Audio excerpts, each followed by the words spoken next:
जतोई में भी एमपीए सरदार खुर्रम खान लगारी और असिस्टेंट कमिश्नर मोहम्मद अरशद विर्क के दरमियान तलख जुमलों का तबादला की ऑडियो कॉल MM5 न्यूज़ को मौसूल हो गई। अरशद विर्क कर रहा हूँ सर, एसी आपका। जी साहब बोले, हुक्म करें। मैंने आपको कॉल की कि मेरी तरफ से अगर कोई मसला है तो मैं हाजिर हूँ। आप जब चाहें मैं उधर आज आप आ जाएं, विजिट करवाते हैं जी।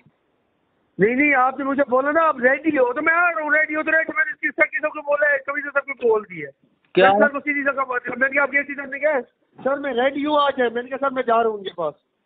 अच्छा, कहाँ आना है मुझे बताएं, कहाँ आना है मुझे बताएं। नहीं मेरी को आपके साथ लड़ाई थोड़ा है जी, मैं तो इधर। सर आप लड़ाई करना चाह रहे हैं, मैं आ रहा हूँ और हुक्म करें। नहीं मैंने क्यों आपसे लड़ाई करनी है। याद रखे मैं लड़का हूँ, इज्जत जैसी मुझे लड़के की फिक्र नहीं है। बूटे आप हो, हाँ जी, खानदान में क्या बचेगा। बुड्ढा मार खा के आ गया, मैं तो लड़का हूँ, क्या जाएगा मेरा, कुछ भी नहीं जाएगा, याद रखिएगा। नहीं मैंने आपके साथ क्यों लड़ाई करनी है जी।